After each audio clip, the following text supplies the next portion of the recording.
بسم اللہ الرحمن الرحیم۔ السلام علیکم۔ آج 10 اگست بروز بدھ ہم بات کریں گے شہباز گل کو آج صبح سویرے عدالت میں پیش کر دیا گیا ہے۔ یہ جوڈیشل مجسٹریٹ کی عدالت ہے، جج کا نام ہے عمر شبیر صاحب، ان کی عدالت میں پیش کیا گیا ہے اور یہ صبح 8 بجے ہی ان کو پیش کر دیا گیا تھا اور مقصد یہ تھا کہ جتنا کم رش ہوگا اتنا جلدی اس کو پیش کیا جائے گا، اور پھر اس کے بعد میڈیا کو روک دیا گیا۔ وہاں پر ایک کرفیو کا سماں تھا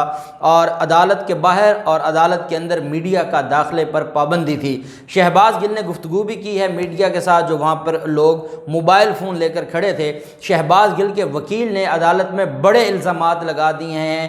پولیس پر، اور ان کے جو جسم پر اور ان کے جو کپڑوں پر خون لگا تھا اس کے حوالے سے میڈیکل کی درخواست دی گئی ہے، اور ساتھ تھانہ کوہسار میں ہی ان کو اغوا کرنے کی درخواست بھی دائر کی گئی ہے، اور پھر جسمانی ریمانڈ پر بھی جو محفوظ فیصلہ تھا عدالت نے سنایا ہے۔ آپ جانتے ہیں کہ کل شہباز گل کو گرفتار کیا گیا۔ گرفتاری کے بعد شہباز گل کے جو گرفتاری پر جو آوازیں اٹھیں، 5-6 گھنٹے تک شہباز گل کا پتہ نہیں تھا۔ گرفتار پہلے کیا جاتا ہے، 5 گھنٹے بعد مقدمہ درج کیا جاتا ہے۔ اس مقدمے میں سارے جہان کی وہ غدار بھی ہے، وہ باغی بھی ہے، وہ ہر چیز ہے، اور 120 سے لے کے 131 تک سارے سیکشنز لگا دیے گئے۔ اور اس کے ساتھ پھر جیو کی طرف سے یہ خبر چلائی گئی، انصار عباسی نے ایک سٹوری گھڑی اور اس نے کہا، اور میں نے یہ رات آپ کو بتا دیا تھا، سٹوری یہ گھڑی گئی کہ کیا یہ کورٹ مارشل میں کیس جائے گا یا سول عدالت میں جائے گا۔ ان کی طرف سے رات کو 12 بجے رات کو یہ بات کی گئی کہ حکومتی جو حلقے ہیں وہاں مشاورت جاری ہے کہ یہ معاملہ کورٹ مارشل میں آرمی عدالت میں جائے گا یا سول عدالت میں۔ میں نے آپ کو بتایا تھا کہ اس میں کوئی بھی ایسا اوفینس شامل نہیں کیا گیا جو آرمی ایکٹ کے تحت ہو یا ہمارے اداروں کے جو اسپیشل لاز ہیں اس کے مطابق ہو۔ اس وجہ سے یہ پاکستان پینل کوڈ ہے، تعزیرات پاکستان کے تحت مقدمات درج ہوئے ہیں اور اسی کے تحت ہی آگے کارروائی چلنی ہے، اور یہ جو ڈرامہ ہے یہ بند ہونا چاہیے۔ قوم کو گمراہ نہ کیا جائے، قوم کو یہ نہ بتایا جائے۔ ہم جانتے ہیں اگر شہباز گل نے کوئی غلط بات کی ہے اس کی مذمت کرتے ہیں، لیکن اس کا یہ مطلب نہیں ہے کہ آپ ایک بات کرنے کی بنیاد پر اس کو اتنا دبا دیں، اتنا دیوار کے ساتھ لگائیں، جو ایئر وائی نیوز کے ساتھ کیا جا رہا ہے۔ اور ایئر وائی نیوز کے جو سینئر افسران ہیں، ان کے جو سینئر عہدے داران ہیں، ان کی گرفتاریاں شروع ہو گئی ہیں۔ رات ڈی ایچ اے سے کراچی ڈی ایچ اے میں ایئر وائی نیوز کے جس وائس پریزیڈنٹ کو گرفتار کیا گیا ہے، اس گرفتاری کے بعد رات کے 2 بجے ان کو گرفتار کیا جاتا ہے۔ اس کے گھر سے ایئر وائی کا وہ وائس پریزیڈنٹ ہے، اور وہاں سے گرفتار کرنے کے بعد اس کے گھر توڑ پھوڑ کی جاتی ہے، چار دیواری کا تقدس پامال کیا جاتا ہے، اور عماد یوسف جو کہ ہیڈ آف نیوز ہیں، عماد یوسف ایئر وائی نیوز کے، ان کو گرفتار کیا جاتا ہے۔ اس کے علاوہ اس مقدمے میں سلمان اقبال کو جو ایئر وائی کے ہیڈ ہیں ان کو اس میں شامل کیا جاتا ہے، ارشد شریف کو اس میں جو شامل کیا جاتا ہے، خاور گھمن کو اس میں نامزد کیا جاتا ہے، عدیل راجہ کو اس میں شامل کیا جاتا ہے، اور ان سب کے خلاف 153A 131 124A 120 کے تحت مقدمات درج کیے جاتے ہیں۔ اور اس میں جو عماد یوسف کو کراچی کا جو اس کا گھر ہے، 15 سے 20 لوگ سول کپڑوں میں وہ اس کے گھر پر دھاوا بولتے ہیں، اس کو گرفتار کرتے ہیں، اور چھاپے کے وقت CCTV کیمروں کا رخ موڑا گیا، چادر اور 4 دیواری کا تقدس پامال کیا گیا، دروازے توڑے گئے اور دروازے توڑ کر یہ گھسے ہیں، اور یہ زرداری کی پولیس ہے سندھ کراچی میں جنہوں نے ایئر وائی نیوز پر حملہ کیا۔ اب جب یہ ساری چیزیں ہوں کہ وہ ایئر وائی جس نے ہمیشہ پاکستان کی بات کی ہے، جس نے ہمیشہ اپنے اداروں کی بات کی ہے، جس نے بھارت کو منہ توڑ جواب دیا ہے، جب جیو اور شریف خاندان بھارت کے ساتھ اپنی رشتہ داریاں نبھا رہا تھا، اور اس وقت جب صبح و شام بھارت کی طرف سے پاکستان پر اور LOC پر حملے کیے جاتے تھے، اس وقت ایئر وائی نیوز تھا، یہی وہ اینکرز تھے، یہی وہ لوگ تھے جن کو آج غدار کہا جا رہا ہے، باغی کہا جا رہا ہے۔ یہ پاکستان کے ساتھ کھڑے رہے، اداروں کے ساتھ کھڑے رہے، آج بھی کھڑے ہیں۔ میں اس بات پہ یقین ہی نہیں رکھ سکتا کہ کوئی پاکستانی ہو اور اس کے دل میں اپنی فوج کے لیے نفرت ہو، کوئی پاکستانی ہو اور اس کے دل میں اپنے اداروں کے لیے بغض ہو، نفرت ہو، دشمنی ہو۔ ایسا ہو ہی نہیں سکتا۔ یہ ہمارے ادارے ہیں، یہ ہمارا ملک ہے۔ یہ جن کے کہنے پر FIR ہو رہی ہیں، جن کے کہنے پر گرفتاریاں ہو رہی ہیں، انہوں نے تو یہ 2 سال کے لیے سیزنل آتے ہیں، اس کے بعد تو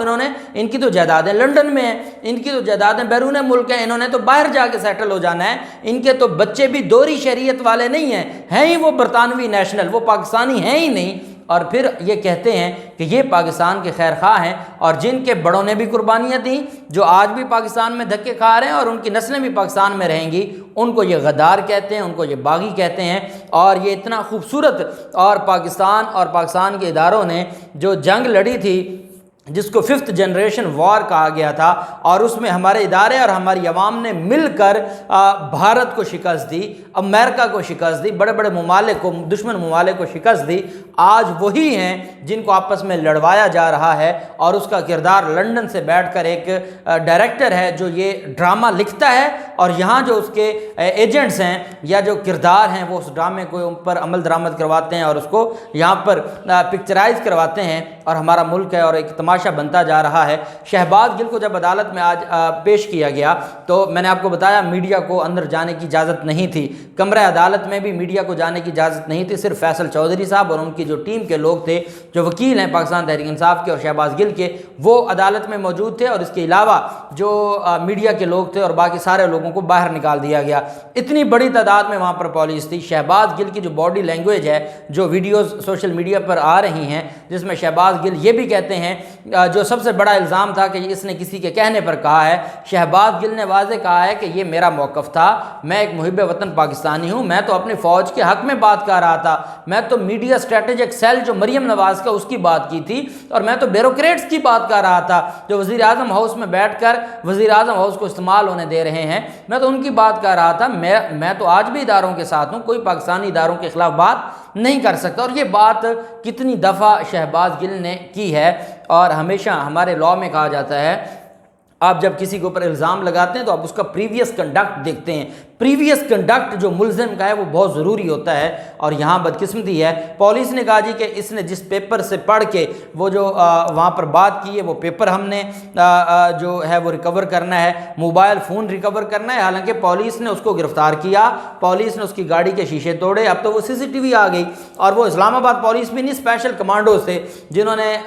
نہ صرف اس کی گاڑی کے شیشے توڑے، اس کو گرفتار کیا۔ تو جب آپ نے اس کو گرفتار کیا تو موبائل فون بھی اس کے ساتھ تھا، موبائل فون بھی آپ لے گئے، سارا کچھ آپ لے گئے، لیکن چونکہ اب بہت زیادہ پریشر ہے، ہماری جو حکومت ہے اس کا بہت زیادہ پریشر ہے، اور ایک مجسٹریٹ میں اتنی سکت نہیں ہوتی کہ وہ اتنا بڑا پریشر اٹھائے، اور جہاں پر اتنے وزیر قانون خود بیٹھ کر FIR لکھ رہا ہو، درخواستیں لکھ رہا ہو، جہاں پر اتنے بڑے بڑے سینئر قانون دان بیٹھے ہوں، جس کے پیچھے پوری بار کونسلز اور بار ایسوسیشنز کھڑی ہوں، وہاں پر مجسٹریٹ صاحب نے کیا کرنا تھا؟ جو پاکستان تحریک انصاف کے وکیل ہیں ان کی طرف سے عدالت کو یہ کہا گیا کہ ان کو گرفتار کیا گیا غیر قانونی طریقے سے، بغیر وارنٹ گرفتار کیا گیا، 5 گھنٹے تک FIR درج نہ ہوئی، FIR درج ہوئی تو اس کے بعد وکلا کو ہمارا قانون کہتا ہے کہ آپ ملزم کو اس کے وکیل سے ملاقات کرنے دیں گے، یہ ذمہ داری ہے پولیس کی کہ وہ ملزم کے وکیل کی میٹنگ کنڈکٹ کروائے تھانے میں، یا جو بھی اس کو جہاں پہ کسٹڈی میں رکھا گیا ہے، حراست میں رکھا گیا ہے۔ فیصل چودھری صاحب کہتے ہیں کہ نہ ہمیں ملنے دیا گیا، ہمیں تو اب آگے پتہ چلا ہے اور ہم نے اس کا دیکھا ہے، اور ساتھ انہوں نے عدالت کو خبردار کیا کہ شہباز گل سے ابھی جو میری بات ہوئی ہے، اگر آپ نے اس کو جسمانی ریمانڈ پر بھیجا تو یہ شہباز گل کے الفاظ ہیں کہ وہ 2 دن بعد آپ اس کا چہرہ نہیں دیکھ سکیں گے، اس کو وہ دوبارہ یہاں نہیں پیش کیا جائے گا۔ کہنے کا مقصد یہ ہے کہ اس کو تھریٹ ہے پولیس سے، اور جو فیصل چودھری صاحب ہیں وہ عدالت کو یہ بتانا چاہتے ہیں کہ آپ نے مزید اگر ان کا جسمانی ریمانڈ منظور کر لیا، پولیس کے حوالے کر دیا تو اس کی زندگی کو خطرہ ہے، جس کا اظہار شہباز گل عدالت میں کر رہے ہیں۔ ساتھ انہوں نے کہا کہ ان کے جسم پہ آپ دیکھ لیں، کپڑوں پر جو بلڈ لگا ہے، جو خون لگا ہے، تو اس کا ہم میڈیکل کروانا چاہتے ہیں اور ہمیں میڈیکل کی اجازت دی جائے۔ عدالت نے کہا آپ الگ سے درخواست دے دیں، تو آپ کی درخواست پر، اور یہ میں بات فیصل چودھری صاحب سے یہ ضرور کہوں گا کہ آپ میڈیکل کی درخواست دیں، آج کا دن میڈیکل میں لگے گا، اور پھر اس کے بعد ساتھ ہی جو کینسلیشن آف FIR ہے، کیونکہ 10 مقدمات ہیں، صرف ایک تھانے میں ایک ہی نوعیت کے 10 مقدمات درج کیے گئے ہیں، جو تھانہ کوہسار ہے شہباز گل کے خلاف۔ تو چونکہ ہمارا لاء یہ کہتا ہے کہ ایک ہی نوعیت کے 1 سے زائد مقدمات نہیں دائر کیے جا سکتے، 1 سے 10 مقدمات درج کیے گئے ہیں، 10 کے 10 مقدمات کی کینسلیشن آف بیل موو کی جائے اسلام آباد ہائی کورٹ میں، اور اسلام آباد ہائی کورٹ سے ریلیف لیا جائے۔ آج اسلام آباد ہائی کورٹ کھل گئی ہے، چھٹیاں ختم ہو گئی ہیں، جو محرم کی چھٹیاں تھیں، جو ارجنٹ کام ہے وہ آج عدالتوں میں ہو رہا ہے، اور کیونکہ ہمارے آنریبل جو عطر من اللہ صاحب ہیں، انہوں نے تو 25 اگست کو بیرون